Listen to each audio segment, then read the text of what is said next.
नमस्कार साथियों।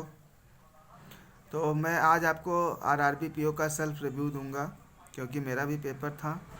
तो मैं पिछले ये मेरा चौथा बार ये मेंस है। इसके पहले मैं 3 बार दे चुका हूँ। ठीक है, जिसमें मैं पहली बार मेरा जो सिलेक्शन है वो रुका हुआ था कंप्यूटर में, दूसरी बार ओवरऑल में, तीसरी बार मैंने इंटरव्यू दिया था। इस बार देखिए क्या होता है। अब बात करें पेपर की, तो दोस्तों जीएस का जो लेवल है वो जीएस ये समझ में नहीं आएगा। आपको आ रहा था कि कहाँ से पूछा गया, मतलब जल्दी के जीएस नहीं पूछे गए थे, इधर उधर के क्वेश्चन पूछे गए थे। तो जीएस का सेक्शन बहुत ही कठिन आया हुआ था। और हिंदी हिंदी तो भाई बहुत कठिन थी। अगर आप इंग्लिश किसी ने किया होगा तो इंग्लिश मुझे पता है नहीं कि कैसा था, लेकिन मुझे हिंदी का लेवल बहुत ज़्यादा हाई लगा। ठीक है, एक्चुअली सबसे पहले मैंने मैथ उठाया। मैथ मैंने 26 क्वेश्चन अटैम्प्ट किए।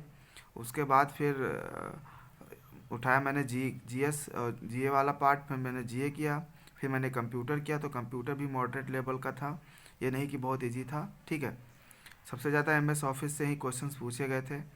और उसके बाद में फिर मैंने लास्ट टाइम में मैंने सोचा हिंदी 15 से 20 मिनट में करके मैं आराम से रीजनिंग को अच्छा खासा टाइम दूंगा, लेकिन इतना कठिन हिंदी था कि हो ही नहीं रहा था। तो काफ़ी सबसे ज़्यादा तो 25-25 मिनट के करीब करीब हिंदी में लग गया। फिर भी ये कहो कि मैंने पूरा अटैम्प्ट किया हिंदी, फिर भी पूरा अटैम्प्ट नहीं हुआ। फिर उसके बाद जो मेरे पास समय बचा मैंने उसमें रीजनिंग किया। ठीक है, तो रीजनिंग मेरे थोड़े से कम हो पाए क्योंकि मैंने जो सोचा था उतना मैं रीजनिंग नहीं कर पाया। तो ओवरऑल मेरे जो अटैम्प्ट थे 135 थे। तो पेपर का लेवल बहुत ही अच्छा था। और मैं मैं मान रहा हूँ कि अगर आपने 120 प्लस क्वेश्चंस किए हैं अटैम्प्ट, तो आपके अटैम्प्ट बहुत अच्छे हैं।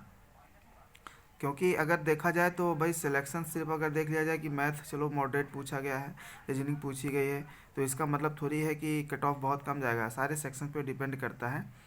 तो उस हिसाब से मैंने देखा कि जो हिंदी इतना ज़्यादा टाइम ले रही थी, उसके बाद में आपका कंप्यूटर भी ऐसा नहीं था कि आप पढ़ के तुरंत कर देंगे। बड़े बड़े क्वेश्चंस कंप्यूटर में भी थी, टाइम लग रहे थे।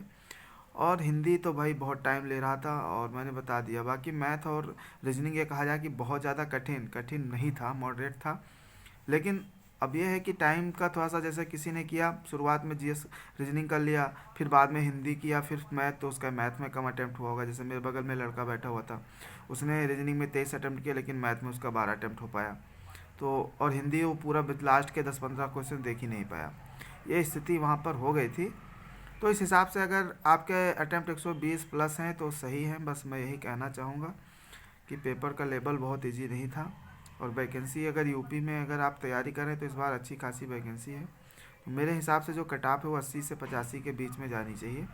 80 नंबर अगर आपने बना रखे हैं तो आपके कट ऑफ अच्छे माने जाएंगे। आपने कितना अटैम्प्ट किया है ये हमें बता सकते हैं कमेंट बॉक्स में। ज़्यादा से ज़्यादा लोग बताएं, इससे थोड़ा सा पता चलेगा कि कितना मतलब ठीक ठाक रहा। तो भाई मैं तो अपना बता दिया हूँ अटेम्प्ट, और मैंने सेल्फ रिव्यू भी दिया है। और आगे जिसकी भी पेपर है आरआरबी कलर का, तो आप ये हमेशा ध्यान रखिए कि आपको बस टाइम कैसे मैनेज करना है। वहाँ पर पता चला आपको मैथ इजी मिलने लगे तो आप मैथ में ज़्यादा समय ना दें, या रीजनिंग मिलने लगी जी, तो क्योंकि आगे कोई ना कोई 2 सेक्शन 3 सेक्शन कठिन होगा ज़रूर।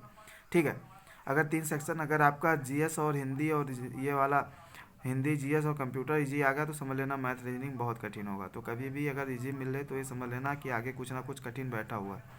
ठीक है, तो दोस्तों ये था रिव्यू। ठीक है दोस्तों, जय हिंद, जय भारत, ऑल द बेस्ट आप सभी को।